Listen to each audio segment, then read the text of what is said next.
गिरौदपुरी माँ जन्मे बाबा सत्य पुरुष अवतार। छत्तीसगढ़ के भाग जगाए हंस उतारे पार। बोल गुरु घासीदास बाबा की जय।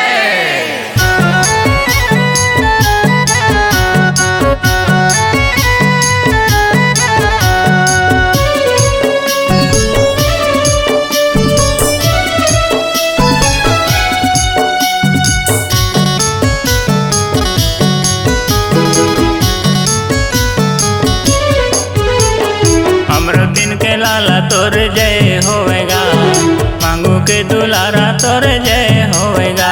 हाँ, हमरो दिन के लाला तोर जय होएगा, मांगू के दुलारा तोर जय होएना। सत के रास्ता लते हर बताए, दाई दादा के नाम जगाए। सत के रास्ता लते हर बताए, दाई दादा के नाम जगाए। हमरो दिन के लाला तोर जय होएगा, मांगू के दुलारा तोर जय होएना। हाँ, हमरो दिन के लाला तोर जय होवेगा, मांगू के दुलारा तोर जय होवेगा।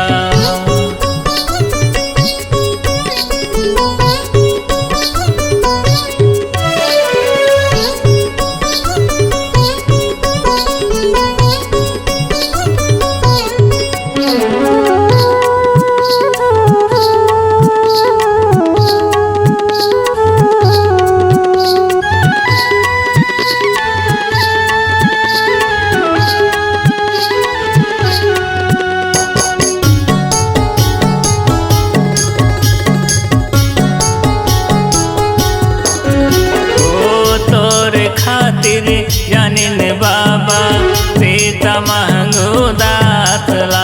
हाँ, तोर खातिर जानिन बाबा सपना दाई के फासला।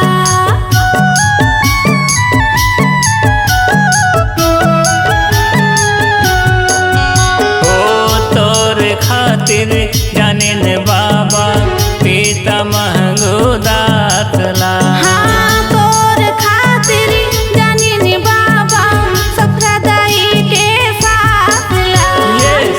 के जपैया तोर जय होवेगा, दुख के हरैया तोर जय होवेगा।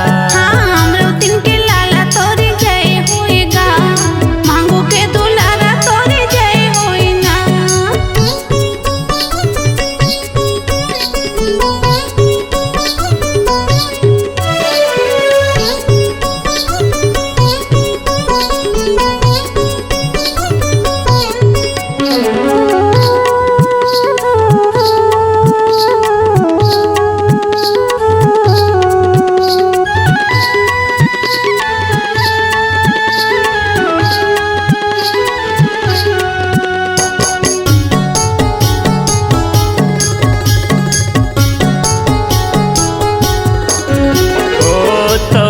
खातिर बन गए बाबा गिरौदपुरी हर महान गा।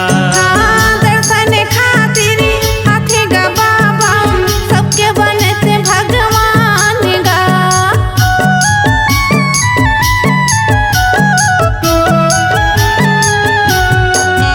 ओ तोर खातिर बन गए बाबा गिरौदपुरी हर महान गा।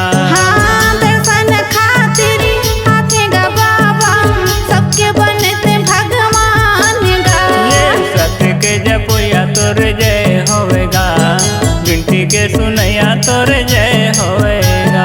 हमरो दिन के लाला तोर जय होएगा, मांगू के दुलारा तोर जय होएना। सत के रास्ता लते हर बताए, दाई दादा के नाम जगाए। सत के रास्ता लते हर बताए, दाई दादा के नाम जगाए। हमरो दिन के लाला तोर जय होएगा, मांगू के दुलारा तोर जय होएना। हाँ, हमरो दिन के लाला तोर जय होवेगा, मांगू के दुलारा तोर जय